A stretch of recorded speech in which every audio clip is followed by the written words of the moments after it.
Hi friends, welcome to Thilaka's kitchen. நான் இந்த mushroom சோயாவை உங்களுக்கு மட்டன் மாதிரி செய்து காட்ட போகிறேன். அது எப்படி செய்கிறேன்னு சொல்லி காட்டுறேன். வாங்க வீடியோக்குள்ளே போவோம். இப்போ ஒரு பாத்திரத்தை அடுப்பில் வச்சு 4 கிராம்பு, 2 ஏலக்காய், ஒரு அரை தேக்கரண்டி மிளகு, அரை தேக்கரண்டி அளவு பெருஞ்சீரகம், அரை தேக்கரண்டி அளவு கொத்தமல்லி விதை, இதுக்கு கருவேப்பட்டை ஒரு சின்ன பீஸ் கருவேப்பட்டையும் சேர்த்து, கருவேப்பிலை ரம்பை அதையும் சேர்த்து, இதெல்லாம் இளஞ்சூட்டில், ரொம்ப நெருப்பு போடக்கூடாது, இளஞ்சூட்டில் அப்படியே கொஞ்சம் நேரம் வறுக்கணும். கருவேப்பிலையும் ரம்பையும் அதில் சேர்க்கலாம். இப்போ இதெல்லாம் கொஞ்சம் இளஞ்சூட்டில் எல்லாம் கொஞ்சம் வறுத்து, இது ஒரு சின்ன மிக்சி ஜாரில் போட்டு நாங்கள் பொடி செய்து அப்படியே அது ஒரு ஓரமாக அதை வைப்போம். இது வறுக்கும் போது நல்ல ஒரு வாசனை, மட்டன்ட ஒரு வாசனை தான் கொடுக்கும்.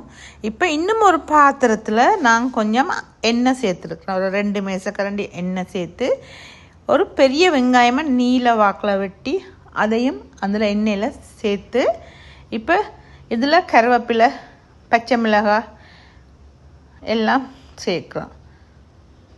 ஒரு தக்காளி பழம் அதையும் கட் பண்ணி அதையும் அதில் சேர்த்த பிறகு, இதுக்கு இஞ்சி பூண்டு பேஸ்ட் கொஞ்சமாக சேர்க்கணும். இஞ்சி பூண்டு பேஸ்ட்டு வந்து நாங்கள் நான்வெஜ் சமைக்கிறதுக்கு கூடுதலாக சேர்க்கலாம். இந்த மாதிரி கிரேவி அதுகளுக்கு நாங்கள் ரொம்ப சேர்க்கக்கூடாது, ஒரு கொஞ்சம் லைட்டாக. இப்போ இது நல்லா வாசனையாக இருக்குது. இப்போ இதுக்கு உப்பு சேர்த்து கொஞ்சம் வதக்கியாச்சு.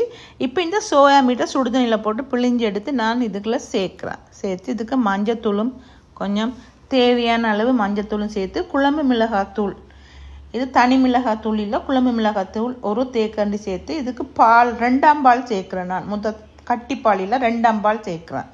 சேர்த்து இதை நல்லா அந்த பாலில் நல்லா வதங்க விடுவோம். உப்பு கொஞ்சம் காணாத மாதிரி இருக்குது, நான் உப்பு கொஞ்சம் சேர்க்குறேன்.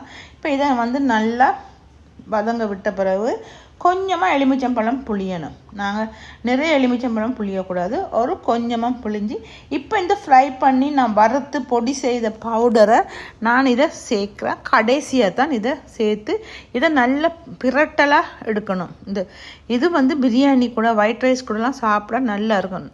வெஜிடேரியனாக தான் பாருங்கள், மட்டன் மாதிரியே இருக்கும், சாப்பிட அவ்வளோ டேஸ்ட்டாக இருக்கும்.